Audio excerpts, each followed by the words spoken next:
السلام علیکم۔ 1947 کو تقسیم ہند کے موقع پر پاکستان ہندوستان سے الگ ہو کر اسلامی جمہوریہ پاکستان کہلایا۔ اگر ہم 1958 سے 1970 تک پاکستان کی تاریخ میں مہنگائی کا جائزہ لیں تو اس کا کوئی وجود نہیں تھا، بلکہ یہ کہا جا سکتا ہے کہ مہنگائی نہ ہونے کے برابر تھی۔ عوام خوشحال تھی، ہر چیز، ہر آسائش و سامان زندگی میسر تھا۔ اسی دور میں پاکستان کے سب سے زیادہ تعمیراتی کام مکمل ہوئے۔ یہ وہی دور تھا جس میں حکمران پاکستان کے مستقبل کے لیے مثبت سوچ رکھتے تھے۔ آج کی ڈاکومنٹری میں آپ دیکھ سکیں گے پاکستان کی تاریخ میں مہنگائی کب اور کس کے دور حکومت میں ہوئی۔ ویڈیو دیکھنے کے بعد اپنی رائے کمنٹ باکس میں ضرور دیجیے گا۔ چینل کو سبسکرائب کرنے کے ساتھ ساتھ بیل آئیکن کو بھی ضرور دبا دیجیے، کیونکہ آپ کو اسی طرح کی دلچسپ اور معلوماتی ویڈیوز باقاعدگی کے ساتھ دیکھنے کو ملتی رہیں گی۔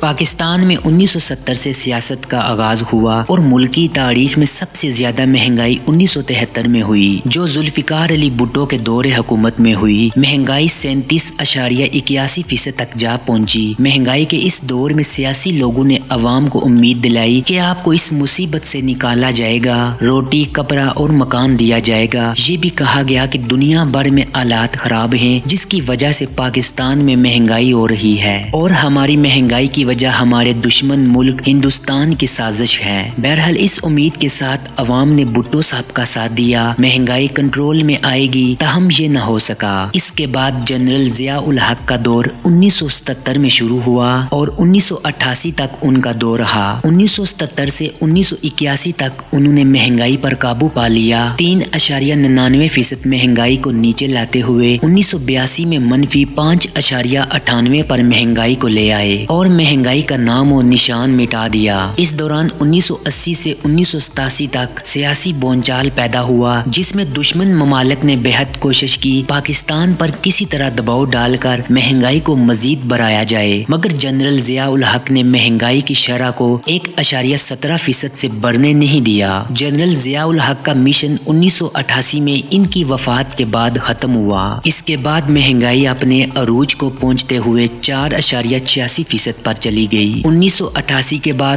1990 سے 1993 تک میاں محمد نواز شریف کا دور آیا اور مہنگائی کی شرح 9.5 سے شروع ہوئی اور 1991 میں 12.63% ہو گئی۔ میاں محمد نواز شریف نے بہت کوشش کی کہ مہنگائی کو کم کیا جائے اور 1993 میں 9.83% تک لے آئے۔ میاں محمد نواز شریف کی حکومت جاتے ہی بینظیر بھٹو نے حکومت سنبھالی اور مہنگائی کی شرح کو 9.83% سے لے کر 1995 میں 13.2% تک مہنگائی کو پہنچا دیا۔ بینظیر بھٹو نے مہنگائی کی مصیبت اور حالات پر قابو پانے کی کوشش کی، مگر 1996 میں مہنگائی کی شرح کو 10.78% نیچے لے آئی۔ اس کے بعد 1997 میں میاں محمد نواز شریف کا دور آیا اور مہنگائی 10.78 سے لے کر 11.81% پر لے کر چلے گئے۔ عوام کی پریشانی اور دباؤ کو مدنظر رکھتے ہوئے نواز شریف مہنگائی کی شرح کو 1999 میں 5.74% تک نیچے لے آئے۔ اس کے بعد جنرل پرویز مشرف نے نواز شریف کی حکومت کو ختم کر کے ایک غیر سیاسی حکمرانی کی اور مہنگائی کی سطح کو سن 2000 میں 3.59% تک لے کر چلے گئے۔ اس کے بعد سیاسی لوگوں نے ان کی حکومت پر دباؤ ڈالا، جس کی وجہ سے سن 2001 میں مہنگائی کی شرح 4.41% تک پہنچی اور قائم مقام وزیر اعظم میر ظفر اللہ خان جمالی کو بنا دیا گیا، جو سن 2002 سے 2003 تک بہت خوبصورتی کے ساتھ مہنگائی کو قابو کرنے میں کامیاب ہوئے اور مہنگائی کو 3.1% پر لے آئے۔ اس کے بعد جب پاکستان مسلم لیگ کاف کی حکومت آئی، انہوں نے مہنگائی کی شرح کو 2005 میں 3.1 سے 9.28 تک لے کر چلے گئے۔ یوں عوام کا دباؤ بڑھتا چلا گیا اور مسلم لیگ کاف اس دباؤ کو مدنظر رکھتے ہوئے مہنگائی کی اپنی پالیسیز میں تبدیلی لے کر آئی۔ 2006 اور 2007 میں مہنگائی کی شرح کو 7.7% تک کر دیا۔ 2008 میں ایک دفعہ سے پھر پاکستان پیپلز پارٹی کا دور آیا اور مہنگائی کی شرح 12% تک پہنچ گئی۔ 2008 میں پیپلز پارٹی نے